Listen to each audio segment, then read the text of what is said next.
Hi everyone, Aaron here for Zollotech, and this is the new Samsung Galaxy ZFold 8 Ultra. This is the traditional form factor that we've seen for years. We'll compare it with the ZFold 8 as well as the ZFold 7. This starts at $2,099.99, which is up $100 from last year and goes up to $2,699.99. You have the same storage options, 256, 512, or 1 terabyte. You also have 12 gigabytes of RAM or 16 gigabytes with the 1 terabyte option. It comes in green shadow, violet shadow, cream, and graphite. Let's go ahead and open this up. This is the violet shadow color, and we'll pull back the pull tabs here. So we'll just pull on these, see if we can pull those and get rid of the other one here. There we are, and let's open it up. So if we flip this over, you can see the violet shadow color. Let's take a look at what's in the box, probably what we normally get, but let's see what we've got here. So we've got a SIM card removal tool. So we still have a SIM card tray, which is nice. And let's open it up here. And it looks like we've got a little guide, how to remove the SIM card, as well as a USB-C to USB-C plug. So basically what we would expect here, let's set that aside. And let's take a closer look at the phone itself. So we'll take this out of the box, nothing else in the box here. So let's set that aside, and we'll take a closer look at the case a little bit later in the video. So we've got both of those, and let's see what we've got. So we'll remove the cover off of the outer display. There we go. And then of course the inner display. So without folding it for the first time, you can see the overall crease. So it's much less noticeable this year. You can see it here. Let me show you side by side before we fold it with the ZFold 7.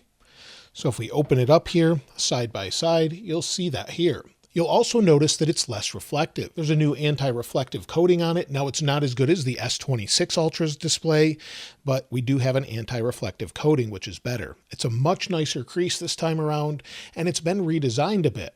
So inside here, we have some new changes that help with overall durability. So basically we have a titanium alloy film, we have a titanium plate, it's more durable, more rigid, and helps reduce the overall crease. You can't really feel the crease as well, so bringing your finger across the ZFold 7, it's definitely noticeable. And here, unless you push hard on the display, you don't really notice it there. So that's a little bit different. Now let's take a look around the outside edge before we go ahead and fold it. Now on the outside, it's slightly thinner this year. It's 4.1 millimeters compared to 4.2 millimeters of last year. I'll show you that in a moment. And then on the right-hand side, we've got our volume rocker, our power sleep wake button. On the bottom, it looks like we've got some antenna lines here. So we've got an antenna line, we've got a microphone, USB-C, another antenna line, then it looks to be a speaker there, as well as a microphone. On the left-hand side, just an antenna line there, nothing really at all. And then on the top, we have, again, a speaker, SIM card tray, 2 microphones it looks like, as well as more antenna lines. Let's go ahead and pop out the SIM card tray and take a look here. So we've got the SIM card. So basically just one SIM card. It will hold that, and of course it supports eSIM as well. Let's go ahead and place this back in. So before we go ahead and fold this, you can see the actual ZFold 7 here. So placed side by side, it's slightly thinner at 0.1 millimeters thinner, but basically the overall design is very similar. So again, let's go ahead and close this as it's supposed to offer a better closing and opening experience. So we fold it, definitely easier to open. It does hold at different angles, so that's something the ZFold 8 does not do, but it holds at different angles here. So that's good. We can have the tabletop modes and things like that.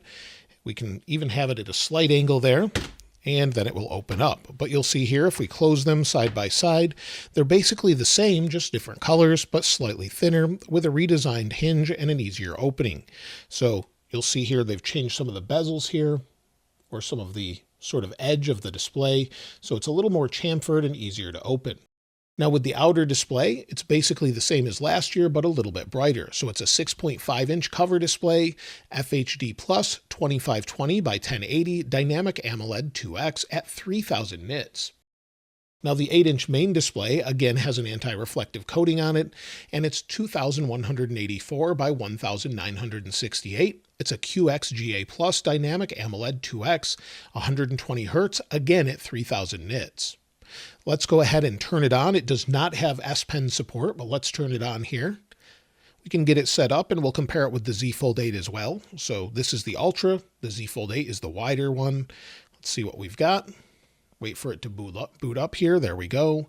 And let's see what we've got. So now we're at the setup screen. Now before we do that, this actually has the Snapdragon 8 Elite Gen 5 in it. It's 16% faster than the Z Fold 7 and has 15% smoother graphics and 21% faster AI capability. Now let's go ahead and set it up, and then again, we'll get to that comparison. So we'll start here. We'll agree to the terms. We'll go ahead and you can agree to all of it or just tap agree, and then you can set it up with another device. This year, we can actually transfer an eSIM and all of the information, including our passwords, directly from our iPhone over to Android. So that's something that's a little bit new this year and has been enhanced. But let's set it up with a Galaxy device just to make it a little bit easier this time around. So we'll set it up here. We can scan the QR code. In fact, I'll use the Z Fold 8 to do this. So it says continue setup on your new device. We'll go ahead and put in our passcode. Now it's going to connect to my Wi-Fi here. And while we're setting that up, let me go ahead and close this so you can see this side by side. So again, side by side, you can see the form factor difference. So we'll wait for this to complete though. And now it says Samsung account policy updated. We'll tap continue. You'll see this one rocks quite a bit back and forth if you don't have a case on it, but we'll tap next. Then we can copy our data. Then it says Smart Switch uses these permissions, and it's asking me if I just signed in on this device. So yes, I did. And let's go ahead and allow. So we'll go ahead and connect so we can transfer our data here. Now it says searching for data to transfer. And again, this one's saying that it's connected to the Z Fold 8 Ultra. Now I'll just transfer everything, but you could select, and we can also transfer the watch. Let's not do that as I want to use it with the Z Fold 8. And we can back up messaging. It's letting us know about that. We need to back up WhatsApp if we do that beforehand. Make sure we back up to WhatsApp itself. And now it's transferring. So we can keep the screen on. And again, it will transfer the data here. So I'll go ahead and plug it in so that it will stay on. It only has 35% battery, but let's go ahead and set up a fingerprint and screen lock. And let's go ahead and set it up here. So now we'll register our fingerprint. It is a tiny little sensor, but it seems to work well for me, at least on the Z Fold 8. There we go. We'll continue to register our fingerprint, covering the whole thing. It takes a little bit more time, I find, on this one, just because the power button's so small, but it works just fine.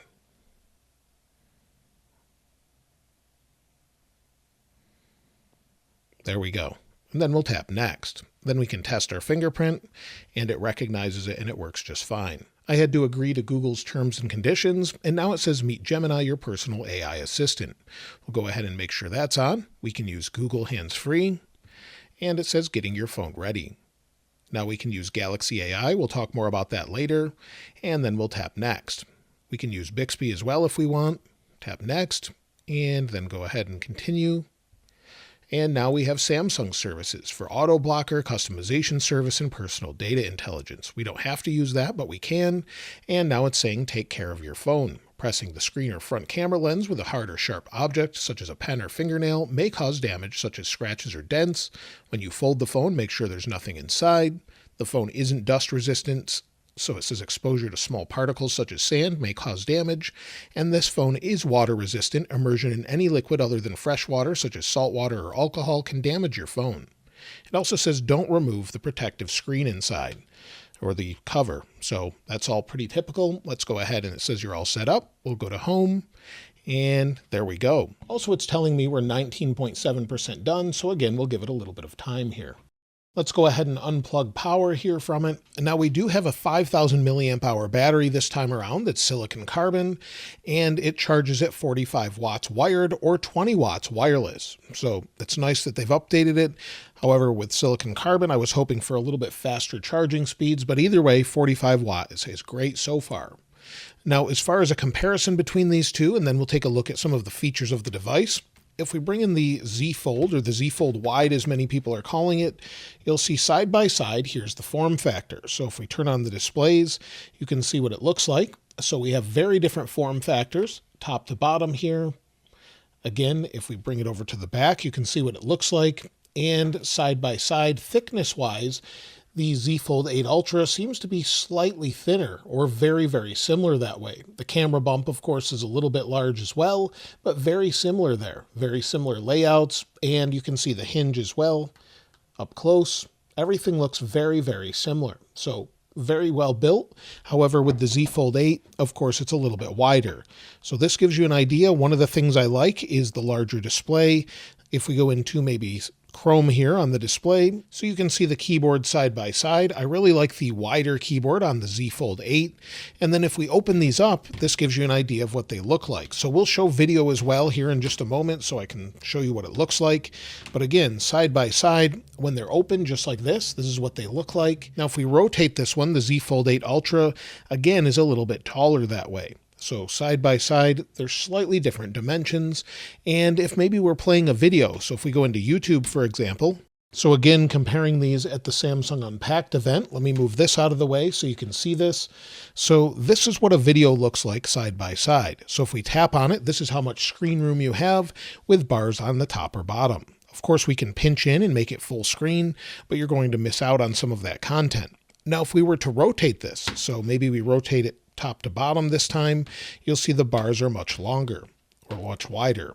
So again, we can do the same here on both devices, but the best way to watch both of these is if maybe you rotate it this way, you'll get very similar screen size. So you'll see it there side by side. Again, the Z Fold 8 is a little bit better as far as top to bottom with less of the black bars there, but it gives you an idea. One other thing I wanted to mention as well is both on the Z Fold 8 and the Z Fold 8 Ultra, the speakers are just on one side. So you can see here's a speaker port. If we flip it over, there's a speaker port here. So unless you're holding it this way, you won't have stereo sound. So you'll only have it coming from one side, but you would probably want to rotate it to the side as well, just to get that larger display. Now, as far as thickness, let's bring them in side by side here. So again, swipe home. So thickness-wise, that shows you what it looks like, and they're very similar other than that. So again, very similar experience, but you have a wider display on the Z Fold 8, which I think this is better for movie viewing, but this one may be better if you're using it for productivity. And if we go in full screen on YouTube and we fold halfway, you will get this mode here where you won't get it on the Z Fold 8. So you do have the tabletop modes where you can use it that way. So that may be one advantage for you if you want to use it folded halfway on your table. Of course, if we close this one's going to fit in your pocket a little bit better width-wise, but the other one is going to be a little bit better when you have maybe shallower pockets. So it really depends on what you like here. Now, compared with the Z Fold 7, we're not really seeing much of a difference here. It's just easier to open and 0.1 millimeter thinner. So not really much of a change here, but we do have a brighter display and, of course, better processor and much more. Now, when it comes to the cameras this year, we do get an upgrade. We do have a 200 megapixel wide with 2x optical zoom. This year that's new, we have a 50 megapixel ultra wide with autofocus, and then we still have that 10 megapixel telephoto with 3x optical zoom. We still have 10 megapixel cameras on the front as well as the inner display, so there's not really a difference there. Within the camera, if we take a look at our settings, they're pretty typical of what we see on the Z Fold 7. However, if we go into our video, we now have more flexible 8K options. So I accidentally hit record there, but you'll see 8K 30, and we have additional codecs as well. So Cine LUT codec, APV codec, and let's go ahead and spin this around. Now we've got 4K 60 on the front-facing camera, and let's see what it sounds like and what it looks like. So now we're recording with the Samsung Galaxy ZFold 8 Ultra. This gives you an idea of what the camera is capable of, just the inner display camera here at this time, as well as the microphone. Let me know what you think of it as far as the way it looks, how it sounds compared to my studio mic that's right here. I'd love to hear from you in the comments below. So that's the camera, pretty typical, but again, we have that 50 megapixel ultra wide. So here's a few photos, what they actually look like. It's very similar to what we have with the S26 Ultra. Not exactly the same, but very good overall, just missing that very long telephoto zoom lens. So something that we don't get in this just because of the chassis limitations here. Now, when it comes to the operating system, the home screen, wallpapers, things like that, let's go ahead and take a look. So this is set up by default, everything transferred. Of course, I need to customize it some more, but if we go into change wallpapers, you'll see folding, and we have some variations here. So again, this is the violet color, but then we can switch to the different ones, and you'll see what they look like. but that gives you an idea of what you've got built in. Of course, you can fully customize this however you'd like, change the color palette, whatever works best for you. It's fully customizable like you would expect with a Galaxy phone. Now, if we take a look at the software version, let's go ahead and go in here. We'll scroll down to software update, then we'll check for updates here and see if we have anything. So we may have some updates, but it looks like it's already up to date. Let's see what version we have. And you'll see we have OneUI 9, Android 17, and the security patch is from June 5th. So it could probably use another update, but hopefully there'll be one out once it releases to the public soon. But that gives you an idea of what to expect with the software. Now, other software updates include things such as Now Nudge, which is now on the Fold. It was introduced with the S26 Ultra, and if you're using the keyboard from Samsung, so the Samsung keyboard here, if you're using their built-in keyboard, it will then give suggestions based off of different context. So maybe you're in messages, you're texting someone about pictures, maybe from Samsung Unpacked, it can then present those and make them easier to access. In addition to this, all of the folding phones now include the new notebook option. So we have the Google Gemini notebook and it's built in. So you'll see it says capture the world, create with AI, and then we can get started. So we can create new, and again, we can create a PDF, audio, image, website, YouTube, copied text or drive, and you could find something from the web and then organize it here. You can use your camera to organize information. So we can, again, while using information there, maybe we could capture the case or the box here for the Galaxy ZFold 8 Ultra. Let's capture that, see what we've got. We'll tap OK, and it says let's get started. So it's going to recognize the image, add it to our notebook, and again, this will help with organization over time. We could share it, whatever we'd like. So we've got chat as well as studio. You'll see Galaxy ZFold 8 packaging, and it recognized exactly what it was. If we go into studio here, we can do a video overview, and go into studio, it says new short video overview option, and we could try that as well. Now let's go ahead and take a look at the case. Now this case is a bit of an odd one because it's so expensive. It's $109.99. Now of course there's discounts offered from Samsung when you buy a device, but let's open it up. It's the carbon magnet case. So let's open it up here. They generally include a screen protector that's matte finish or sort of anti-reflective. So there we go. Let's see what we've got in here. Some instructions and everything else. So basically we've got instructions on how to use the case, instructions for the screen protector, and then we've got the case itself, and then some alignment tools. So this is the case that again allows you to use it with MagSafe accessories. So if we remove that little sticker there, this is sort of a carbon fiber feeling case. It feels very durable. You can see what it looks like here up close. Has a nice weave pattern, and you can feel this texture as well. If we clip it onto the back, it goes well with this purple design here, or this purple color. So that shows what it looks like. And then on the side, it leaves your buttons exposed here, as well as on the bottom, you have access to your USB-C port. On the left-hand side, nothing really other than the hinge, and then that's about it. So you've got the microphone holes open and everything else. Now it keeps it easy to open. In fact, it probably makes it easier to open and close and keeps it protected. Now, if you want to use that screen protector, you can. They have this little tool for installation. So if you want to place this on the phone, you have to take the case back off typically. So this goes back over here with the case off. Now with the case applied, you do get access to MagSafe accessories like this Belkin one you'll see here, but it's charging and it's held on here tightly. So if you wanted to use a car mount, it seems like it's very strong. And that's pretty much it for this case. I really like the way it looks and sort of contrasts with the new violet color, but let me know what you think of it in the comments below.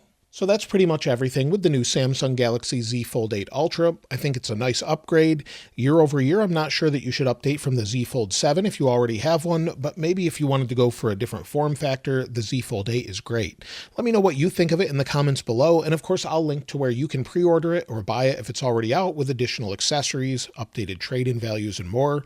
I'll link that in the description as well. Of course, as always, I'll link the wallpapers for the latest phones in the description like I normally do, and if you haven't subscribed already, please subscribe, and if you enjoyed the video, please give it a like. As always, thanks for watching. This is Aaron. I'll see you next time.